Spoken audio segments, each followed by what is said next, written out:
Breathing is best broken up into three categories: breathing at rest, breathing during exercise, and breathing and the stress response, including extreme stress. Now, what you'll see is that while these three categories have significant overlap, for example, exercise is certainly part of the stress response, overall, if we divide our understanding into these three areas, we can better ascertain the nuances that differ in key ways as we approach both broad and specific understanding of the various aspects that influence breathing. First, let's give a 10,000-foot overview, specifically how the breath comes into the lungs, how oxygen gets to the blood and tissues, and how carbon dioxide is eliminated from the body. Later, we'll get into highly specific, pinpointed accuracy things for those interested in particular details. Breathing effectively works in two ways: the muscles around your lungs that contract to either increase or decrease volume, and the pressure differences between the atmosphere and the lungs, and then the blood and the tissues of your body. So oxygen moves throughout your body in two ways: diffusion and through perfusion. Now, the primary breathing muscles involved are the diaphragm, the large muscle at the bottom of your rib cage, and the intercostals, which are the muscles in between your ribs. Other muscles contribute for sure, and we'll discuss those later in specific applications. For now, what's helpful is to know that upon inspiration, when I breathe in, the diaphragm's job is to contract, pulling the lungs down, while the intercostals pull the rib cage and sternum forward and up. Both of these actions serve to increase the overall volume of the lungs while simultaneously decrease the pressure, allowing for the air from the atmosphere to enter the lungs. Now, the degree to which the inspiration effort is concerted will determine the size of the overall breath. The actual pathway of air enters through either the nose or the mouth or both, then into progressively smaller conducting tubes of our respiratory system called the trachea, and then the bronchi, and even smaller little tubes called bronchioles, before it gets to other parts like the alveoli. Now, if a breath is not properly taken, in other words, if it was fast, shallow breaths using an open mouth and throat, a great deal of air can be lost to anatomical dead space. The conducting tubes are the anatomical dead space referred to in that scenario. At the end of the bronchioles are small structures called alveoli, which are the intermediary between the air of the lungs and the liquid of the blood in your vascular system. This interfacing site of air meeting blood is called external respiration, and it's where the first gas exchange occurs, the gases being oxygen and carbon dioxide. Once this first exchange happens, oxygen is picked up and travels through the blood inside of red blood cells that contain a protein called hemoglobin. Once these red blood cells reach your tissues, the hemoglobin drops off the oxygen there to enter your tissue cells and picks up the carbon dioxide that's been created by the cell. The gas exchange between the cell and the blood capillary is called internal respiration. Now, likely everyone knows what the heart is, the primary muscle that pumps all of the blood throughout your body. But there are four terms that some may have heard, but not quite understand their exact full function. So to eliminate any confusion, let's define them real quickly. The terms are vascular system, artery, vein, and capillary. Vascular system. This is the overarching term that describes the network of vessels that are made up of arteries, veins, and capillaries. So what happens with the heart and these vessels is that part of the heart receives blood with relatively low oxygen and pumps it to the lungs to get oxygenated. Then another part of the heart receives oxygenated blood and sends it to the arteries. From there, this oxygenated blood travels around your body to all of your tissues and organs. Now, because this job for the heart is big, it needs some assistance to be efficient, keep things working, and respond to various demands. One of these assistants is the working muscles of the legs, if those are active. Another major assistant is where the stress response will come in. But hold on to that thought. I'm going to circle back to that once I define a few more things. So, what are arteries, veins, and capillaries anyway? Well, arteries are what carry oxygenated blood through the body. So when you go to the doctor's office and you put on one of those little finger clips called an oximeter, It is measuring the oxygen content in your arterial blood specifically. Most healthy people will see numbers like 95 or even 99% saturation. Now, veins, on the other hand, are what carry deoxygenated blood back to the heart. So after blood dumps oxygen into tissues and organs, it picks up carbon dioxide to get rid of it.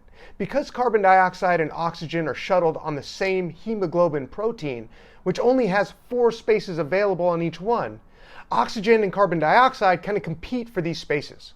Well, compete is not really the full way to think about it. It's probably better to say they coordinate for these spaces.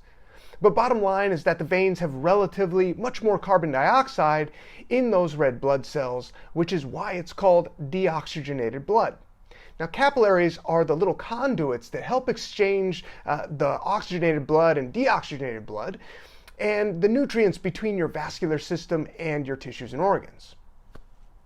Now, the last few concepts that are super important before we break down each of our chosen categories to discuss breathing at rest, exercise, and during the stress response, we need a brief overview of the partial pressures and solubilities, the oxygen dissociation curve, including the Bohr and Haldane effects, as well as the difference between hemoglobin and myoglobin. All other concepts can be discussed within our main 3 categories. I will be defining some additional terms as well, very simply, to help with the language and explanations. Now, I'm going to attempt to simplify all of this, but not oversimplify. Please forgive any crude explanation, though, as these things tend to be very complex. Ask questions if something doesn't make sense, and I'll work to fill in the gaps.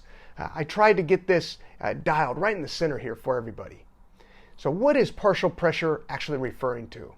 You might have heard of partial pressures, such as the partial pressure in arterial blood is, let's say, approximately 100 to 104 millimeters of mercury. What does that refer to? Well, the easiest way to think about this is as a percentage of the whole. So for example, atmospheric pressure is 760 millimeters of mercury at sea level. Because the air is a mixture of gases, oxygen makes up only 21%, approximately, making it part of the whole. So 160 millimeters of mercury is what is in the atmosphere of oxygen. And by the time it gets to the arterial blood, it's closer to 100. With that in mind, let's briefly return to gas exchange at the alveoli and the pulmonary capillaries. Remember that pulmonary simply refers to lungs. So what is the difference between diffusion and perfusion?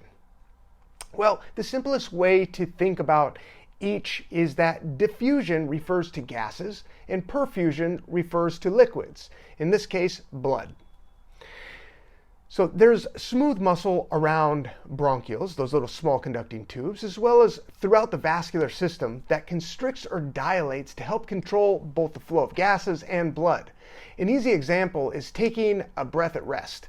Your conducting tubes in your lungs are contracted by the smooth muscle that surrounds them. Breathing during activity requires a larger demand, so the smooth muscle relaxes so that more air can enter the tubes. A similar thing happens in the vascular system to regulate blood flow through either constriction or dilation, typically based on demand or need. Nitric oxide is the potent vasodilator, meaning expansion. It is found in high quantities in the paranasal cavity, think the sinus area. It's also in the lungs during high ventilation and the abdomen region throughout the body, especially in response to shear stress, including muscular contractions.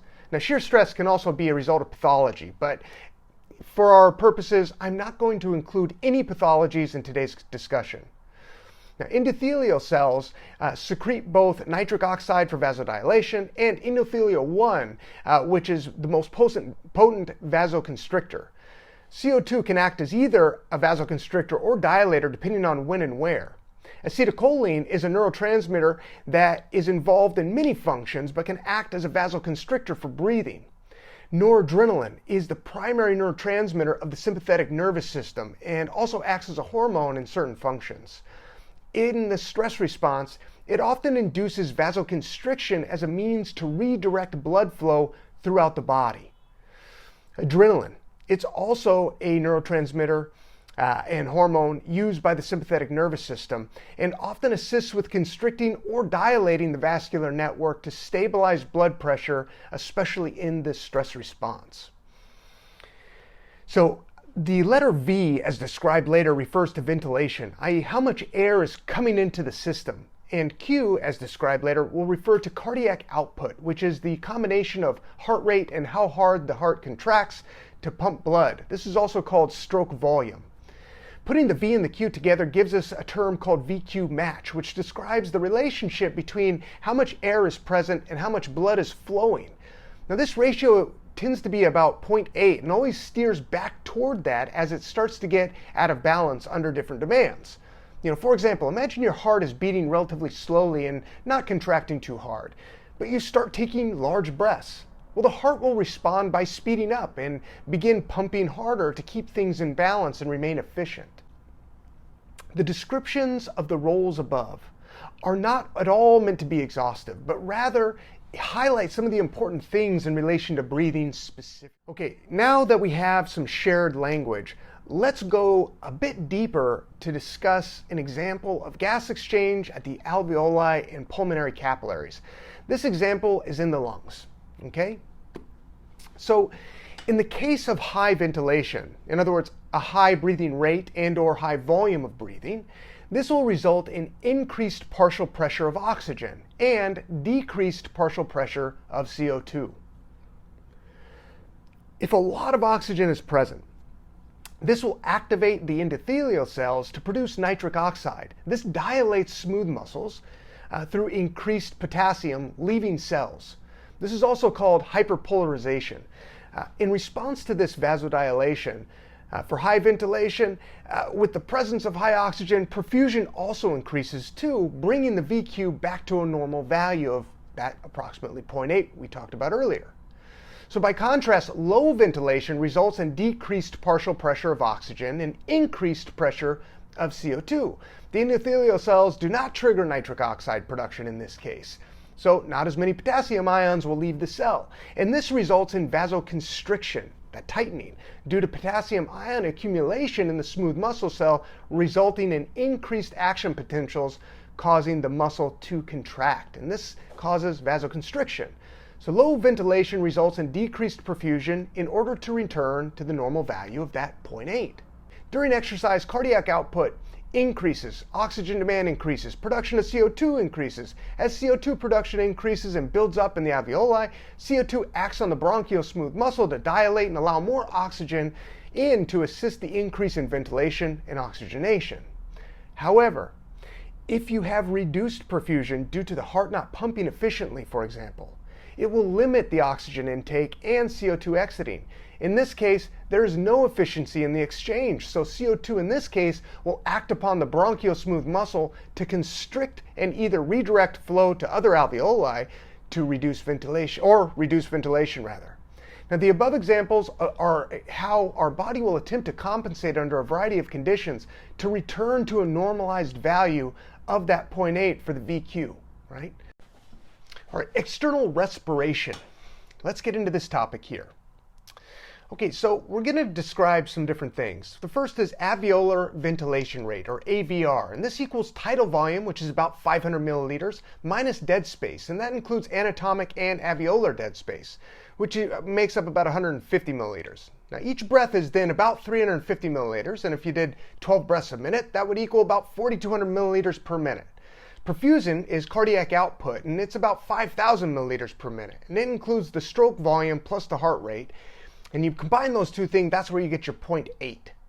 Okay, so quick recap. Partial pressure of oxygen, PO2, goes up with good ventilation, and partial pressure of CO2, called PCO2, goes down.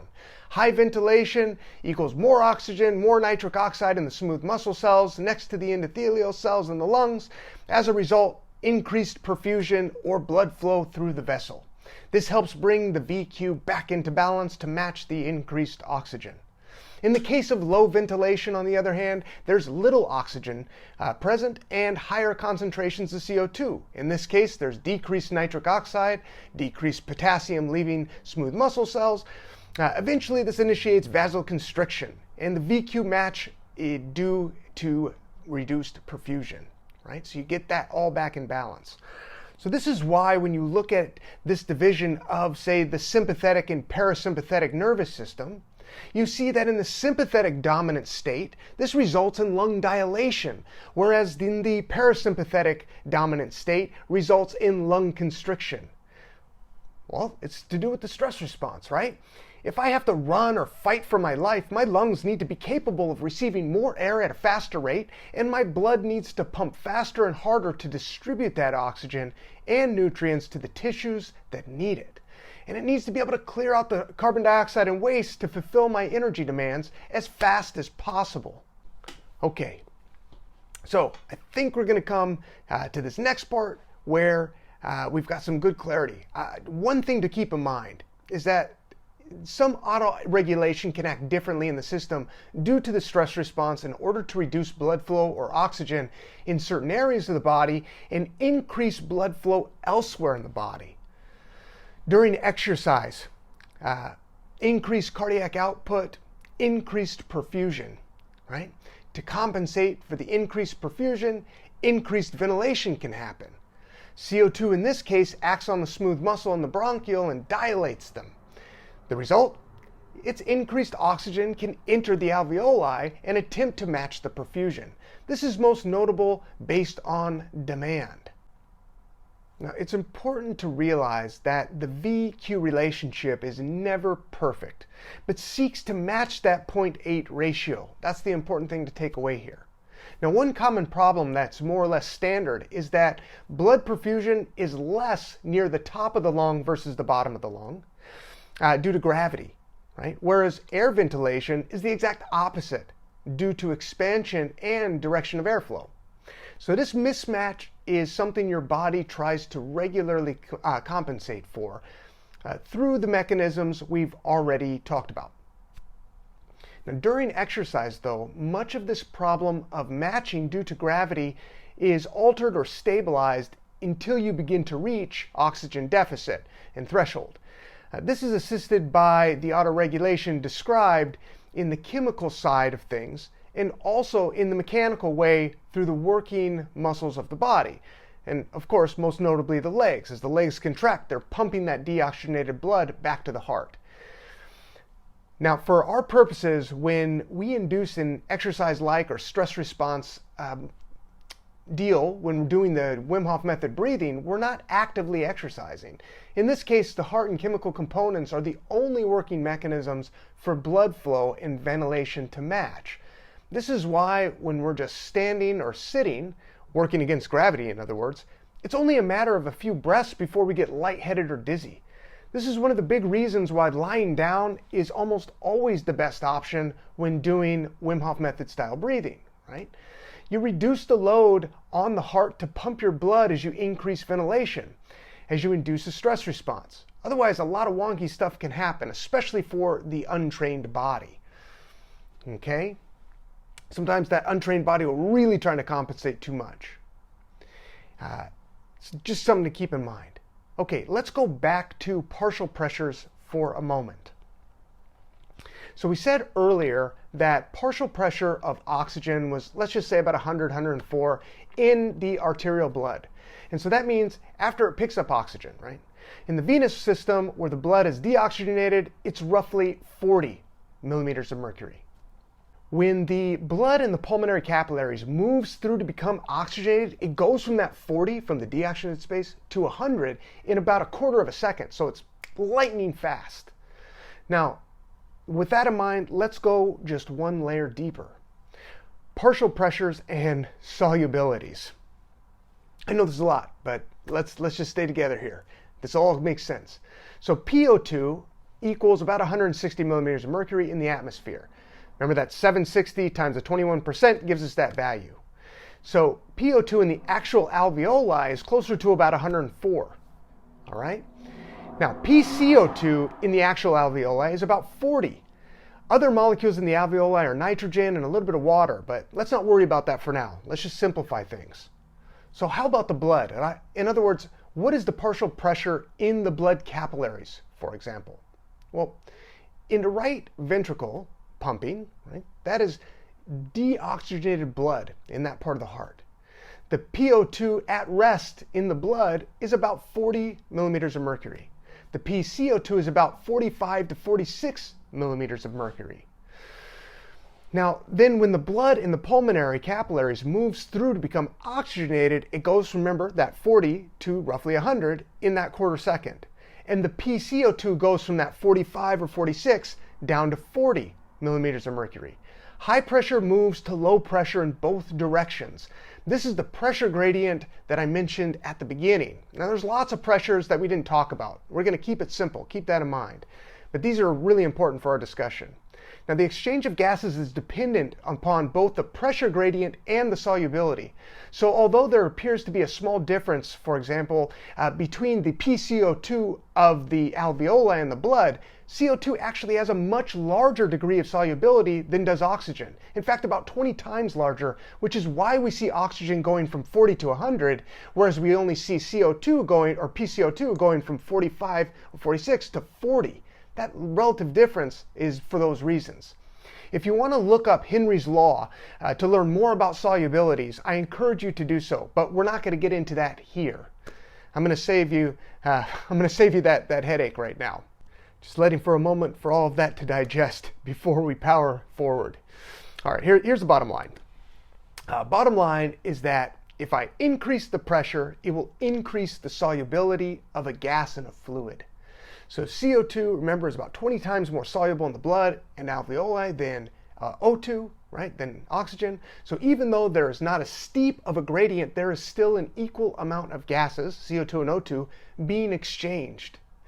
So this brings us full circle to the most simple definition of external respiration gas exchange, which is O2, oxygen, moving from the alveoli into the pulmonary blood, and CO2 moving from the pulmonary blood to the alveoli. Now, I just want to take a quick moment to note that virtually none of this super detailed information needs to be explained in a Wim Hof Method workshop. This is for your knowledge, so that when you go to explain something in extremely simple terms, such as gas exchange is an elaborate process where oxygen enters the system through the lungs, transfers to the blood in the alveoli, and gets distributed throughout the body by means of the blood, and CO2 gets expelled the exact opposite direction, from the body's tissues to the blood, to the lungs, and out into the atmosphere, you have the much deeper appreciation and perhaps understanding of that intricate process. With that in mind, let's keep going deeper.